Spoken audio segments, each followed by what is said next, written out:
Hoje eu estou em Corbélia para entrevistar o professor Francisco Rossoni Neto. Ele é vereador e veio se colocando à disposição como um pré-candidato ao longo dos últimos meses, pré-candidato a prefeito de Corbélia, aqui no Paraná.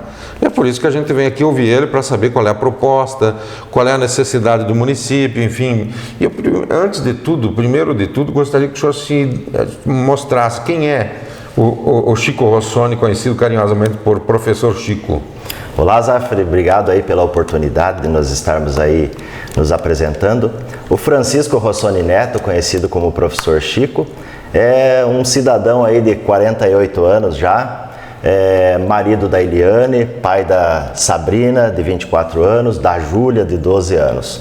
Formado em História pela Unipar, formado pela UniOeste em Ciências Sociais. Também fui técnico agrícola, formado pelo Colégio Agrícola Cis Brasil. Então, eu tenho aí um período de 10 anos como técnico em agropecuária, mas também sou professor. Eu queria que o senhor me falasse uma coisa. O senhor não é nascido aqui, nasceu na linha Guaporé. Exatamente. Lá em Guaraniaçu. Isso. Guaporé é distrito de Guaraniaçu. Como é que foi essa mudança para cá? Meu pai vivia da agricultura lá, né? Minha mãe era professora. E de repente, o meu pai e minha mãe se separaram, minha mãe veio para Corbélia e eu, como tinha ido para o colégio agrícola, eu vim para Corbélia trabalhar aqui na empresa Protector, do Guido Tim, nosso amigo, e acabei ficando em Corbélia. Em que momento o senhor achou, não, a minha profissão mesmo, eu sou técnico agrícola, mas não, eu sou professor? Por acaso abri o curso de História aqui na Unipar e, curiosamente, foi sempre o sonho da minha mãe fazer História. E ela insistiu para que eu começasse, porém eu já era técnico agrícola, estava trabalhando. E por curiosidade eu comecei, acabei me identificando e levei aquilo como uma profissão, porque eu gostei muito e graças a Deus eu continuei, porque hoje é parte da minha vida isso. O senhor tem uma rotina de viagens para Cascavel na época da faculdade? Sim. Todo dia você pegava o ônibus? Todos os dias, faculdade, pós-graduação, foram aí 4 anos e meio, todos os dias indo para Cascavel. Tá, daí como é que foi essa ideia de ser vereador? Vereador foram aí, não foi decidido do dia para a noite.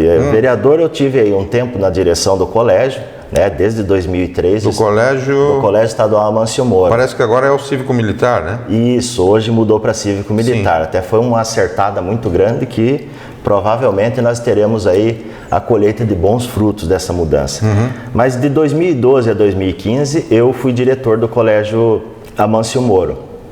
E eu acredito que as pessoas perceberam na liderança minha ali talvez uma vocação para estar atuando aí na vereança. E de lá para cá, até mesmo quando eu era diretor, algumas pessoas vinham me insistindo: por que tu não se candidata a vereador? Por que não tenta representar nós de alguma forma? Mas eu resistia.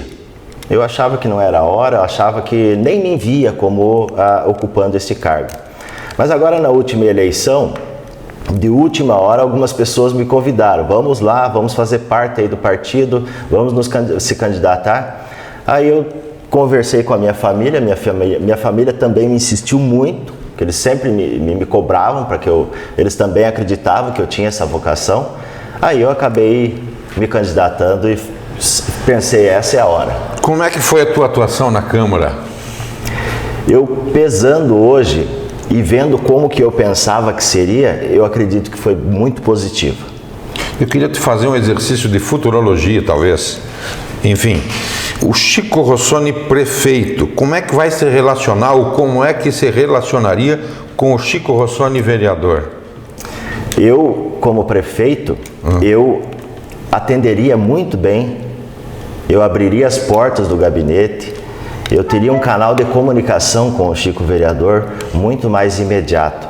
Porque se não tiver esse diálogo, não tiver esse meio de comunicação mais efetivo de vereadores com o prefeito, vai ficar faltando, vai ficar uma lacuna em aberto e aí fica de repente vai ficar aberto margem para que algumas coisas não aconteçam, do tipo a própria especulação.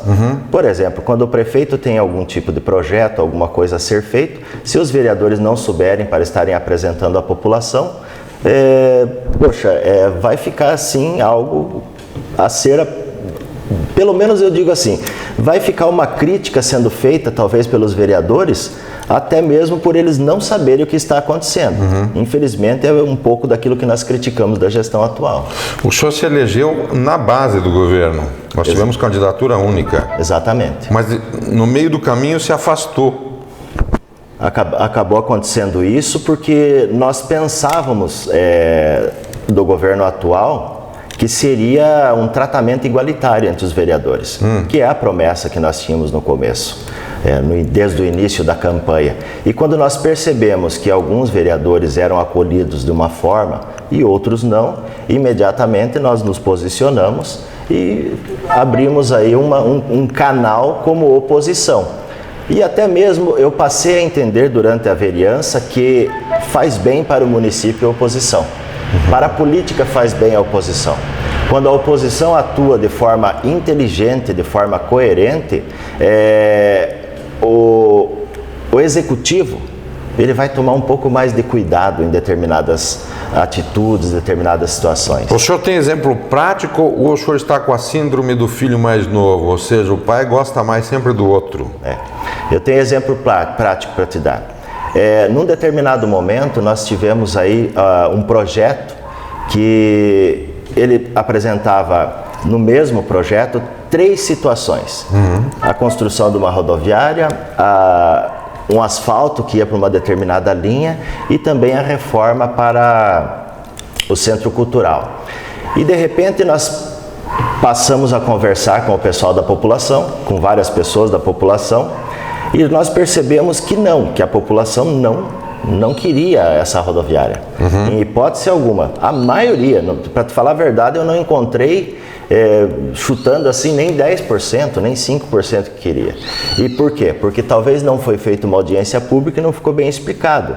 Então aí eu te digo que nós precisamos, ali foi necessário a oposição fazer esse trabalho de dizer não, para que o prefeito sentisse o peso, a força da oposição.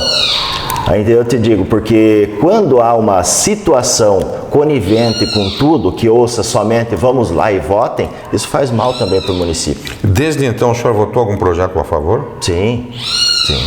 Projetos bons o tempo todo a gente vota a favor. A grande maioria, eu acredito. E você tem batido na casa das pessoas, não? Tenho conversado com as pessoas. Claro que as pessoas também têm convidado nós para conversar, né? Porque eu penso que agora, na pré-campanha, é o momento de você fazer a espinha dorsal, montar o plano de governo para que depois, na ocasião de formalizar a candidatura, você já tenha a opinião da população, a opinião dos setores, por exemplo, da Prefeitura, de Saúde, Educação, Secretarias de Desenvolvimento Social e Econômico, para que você consiga fazer do jeito que a população precisa. E a gente tem que ouvir muito os funcionários da Prefeitura também, porque eles são as pessoas que têm a habilidade também de ajudar a gente a entender como que precisa ser feita a gestão. Outro setor que precisa de muita atenção, a agricultura. Daí você me fala, poxa, mas o agricultor precisa do que tanto? Estrada. Um foco muito importante é as estradas, calçamento. Onde tem calçamento tentar asfaltar, mas daí como é que isso vai ser possível? Emenda parlamentar, né? Já que o município está altamente limitado de recursos. O professor, nesse momento, assim, o senhor tem falado com as correntes políticas para tentar viabilizar a tua candidatura? Tenho conversado com as pessoas, com as lideranças políticas. Claro que hoje, como eu falo, a pré-candidatura ela traz aí um momento mais de tentar fazer, de certa forma, uma corrente de apoio. A gente tem que fazer, amanhã ou depois, na formalização de candidatura, nós precisamos fazer as coligações possíveis, mas é o momento de unir forças. Especialistas políticos dizem que quem ganha uma campanha para prefeito é aquele que conseguir aglutinar o maior grupo. Ou seja, o prefeito, o candidato ao prefeito, precisa fazer grupo. O senhor está trabalhando nisso? Estamos trabalhando firmes nisso. É claro que nós já tivemos, historicamente, em nosso município, coligação de 2 partidos que ganhou a eleição. Mas essa tua matemática aí, ela é muito bem racional, ela funciona. Como é que o senhor tem se relacionado? Quais são os partidos que estão te aproximando? Hoje a gente tem conversado com o PRD, o Podemos, o PL, são os partidos que nós estamos conversando por enquanto. A gente vai vendo uma abertura de outros canais para ver como que a gente vai conversar, porque ainda tem alguns partidos que estão se organizando, que a gente não sabe como que vai ser aí a organização deles, que a gente pode ainda trazê-los para conversar conosco. Eu não quero causar constrangimento, mas as pessoas na cidade dizem, não, o Chico é PT, é esquerda, né? E Corbélia é uma cidade praticamente ultradireita, isso a gente vê no resultado das últimas eleições. O senhor tem ligação mesmo com a esquerda? Olha, várias pessoas vêm me perguntar isso daí, porque é uma criatura, uma forma das pessoas, dessa oposição à minha candidatura, é uma forma que eles têm para tentar colocar em dúvida a cabeça das pessoas. Veja bem, eu estou num partido de centro-direita. Eu nunca fui filiado no PT, eu nunca fiz campanha para o PT. Então, assim, esse comportamento de colocar em dúvida é o modus operandi deles. Eu acho que esse momento aqui é o momento de nós fazermos a pré-campanha, de se apresentar. As pessoas que me conhecem, eles não têm dúvida nenhuma que não. Que não o quê? Que eu não sou do PT. Ah, sim, que o senhor não tem ligação com... Que eu não tenho ligação nenhuma. Eu sempre falo... Mas ter ligação com o PT hoje representa algum problema, não? Não representa problema. Eu tenho amigos aqui de Corbélia, eu tenho o maior respeito, que são do PT. Isso aí eu não veria como problema. Mas assim, a nossa coligação de partidos que hoje a gente vem conversando, não tem. Né? Porque até onde eu sei, o PT vai lançar a candidatura. E a gente não tem afinidade nenhuma por enquanto. Ah, sim. Então, mas o senhor procurou conversar com esse pré-candidato do PT, não? Não. Nós não procuramos conversar. Até mesmo pelo que a gente sabe por fontes aí, que eles vão lançar a candidatura e eles não querem fazer nenhum tipo de coligação com partidos que tiveram aí algum viés com o Bolsonaro. E nós nos declaramos, né, há um tempo atrás, que apoiadores aí do Bolsonaro.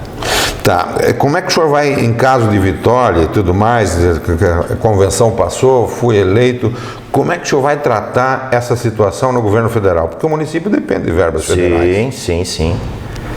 Olha, a partir do momento, eu sei que é pré-campanha, a gente não pode falar algo assim, eu vou prometer isso, mas o governo federal, ele tem que ser respeitado, o governo que estiver lá. Nós precisamos de olhar para o município, para todos os munícipes. Então, nós temos que respeitar qualquer governo federal que estiver no lugar. Da mesma forma, o governo estadual. O município precisa de recursos. Então, se tiver que ir lá e angariar recursos com o governo federal que está, vamos ir. O governo estadual que estiver ali, nós vamos fazer. O que nós temos que fazer é fechar os olhos. Da mesma forma, todos os munícipes. Não importa quem é rico, quem é pobre, quem é do PT, quem é do PL, PSTU, nós temos que tratar exatamente todos da mesma forma. Não existe partido, digamos, na hipótese de ser prefeito um dia. Todos precisam ter o mesmo tratamento. O senhor já está trabalhando a situação do seu vice-prefeito, junto aos partidos? Sim. O que o senhor tem pedido para os partidos na hora de falar sobre esse assunto? Exatamente. A gente tem conversado com os partidos e dito o seguinte: a gente vai chegar a um dado momento, a gente vai ter que fazer uma pesquisa e esses partidos que nós estamos trabalhando, eles vão ter que apresentar os nomes e a gente vai fazer uma pesquisa, né, e ver destes nomes oferecidos, apresentados, o que estiver melhor nas pesquisas. Eu acho que a voz do povo é a voz de Deus. Mas as pessoas costumam não acreditar em pesquisas. Elas dizem que pesquisas cada um compra a sua. Como é que você vai fazer? Olha, eu fiz uma disciplina de mestrado na UniOeste e estudando uma das disciplinas que era metodologia da pesquisa social. É só se comprar a pesquisa mesmo. E nós pretendemos fazer uma pesquisa séria. Mas como é que isso vai acontecer? É contratar uma empresa séria e colocar os nomes que estão ali, 3, 5, 6 nomes, e essa empresa vai fazer de forma séria. Desculpa, eu preciso ser mais específico um pouquinho. Tem algum nome à disposição tua hoje que você possa falar? Eu ouvi dizer, por exemplo, o nome do Barela. Isso. Eu poderia citar para o senhor aqui o nome do Barela, o nome do Nene, eu poderia citar a doutora Maristela, eu poderia citar para o senhor aqui o próprio... para não se estender muito aí, o Jair do Mercado LS. Mas eu quero... Assim, pode continuar. É só para colocar que nós temos esses nomes aí, que são pessoas que estão à disposição. Mas eu quero apertar um pouco o cinto, porque o senhor fala do Nene, por exemplo, que é seu par na Câmara de Vereadores, o Volmir Reis é o nome dele, e ele diz assim, não, a oportunidade é minha, quem cuidou de tudo isso até aqui fui eu. É peremptório isso. E ele, como é que vocês vão furar essa barreira? Como eu falei, né? Existe a possibilidade. Então nós temos aí um longo trecho até chegarmos lá na convenção e nós vamos conversando. Há um acordo de cavalheiros que nós vamos seguir as pesquisas. Eu vou dizer para você o seguinte, eu não tenho vaidade nenhuma a ponto de dizer que tenho que ser eu o candidato a prefeito. Se dentro desse grupo aqui, que é um grupo que trabalha com a razão e não trabalha com a emoção, surgir um nome melhor que o meu nas pesquisas, nós vamos obedecer isso. Tá. Nós temos que obedecer isso. Acho que nós temos que trabalhar com a razão. Mas você continua falando com ele, então? Claro. Conversamos sobre esse tema, inclusive. Sobre esse tema. Como eu converso com o Barela, como eu converso com o Jair. Há pouco tempo atrás apareceu aqui o nome do Tiago Stefanello, que é um dos pré-candidatos. Até então a gente falava muito do vice-prefeito, D'Angelis Deck e tal. Me parece que o Tiago assumiu essa postura do D'Angelis e hoje vem se declarando pré-candidato. Inclusive, ele tem conversado com alguns supostos apoiadores seus, tentando desmobilizar isso. Como é que você vê essa situação? Você também está indo nos deles? É fura-olho isso aí? É o tal do fura-olho, né? É assim, eu percebi que quando ele veio, parece-me que a gente está vivendo um déjà vu, né? Lá no mandato, lá quando o Dr. Giovanni foi convidado, o Dr. Giovanni foi um convidado de última hora, meio que salvador da pátria. Agora vem o Tiago, há um tempo trabalhando em Toledo, outro tempo trabalhando no governo do estado e mais num determinado momento trabalhando em Cascavel com o Paranhos, e de repente não tiveram condição, o candidato a vice, o prefeito e o vice não tiveram condição, esse grupo, de montar, de fazer um nome para ser o sucessor, e de repente, no desespero, buscaram o Tiago, porque é um nome que, queira ou não, tem um histórico, né, de liderança, ou pelo menos de trabalhar em determinados lugares aí que o nome dele acabou se propagando. Eu vejo o seguinte, respondendo sua pergunta aí, que buscando, os nossos candidatos, pré-candidatos, estão sendo assediados o tempo todo. Não estou acusando por quem. Mas aí o discurso que nós temos pregado no nosso grupo é o seguinte, nós queremos um trabalho diferente, nós queremos fazer de Corbélia um município que prospere, não um município estagnado, igual a gente vem vendo até agora, um município pujante a gente quer. Aí as pessoas que são de caráter liso, irretocável, eles têm se mantido. Então eu não vejo problema, o nosso grupo é um grupo muito bem concreto, a gente tem, graças a Deus, a grande maioria das pessoas que querem olhar para a Corbélia de cabeça erguida tem se mantido. Agora, pessoas negociáveis, infelizmente, elas vão. O senhor aceitaria um desafio de participar de um debate promovido pelo jornal ABC junto com os demais concorrentes? Aceitaria. Podemos marcar? Podemos. Tá bom, nós vamos marcar oportunamente então esse debate. Eu queria que o senhor fizesse as conclusões, vou lhe dar um minuto para isso. E desejo para ti sucesso na caminhada e que, acima de tudo, você possa levar esperança para essa gente que tanto precisa. Muito obrigado, Zafra, pela oportunidade aí ao Jornal ABC. A gente faz aí questão de, quando for outro momento oportuno, de participar, e a gente deseja sucesso a todos os demais pré-candidatos, e é claro que a gente pensa que Corbélia é um município que tem muito a ganhar, muito a prosperar aí com os debates políticos que estão aí por vir futuramente. Obrigado, professor. Obrigado, senhor.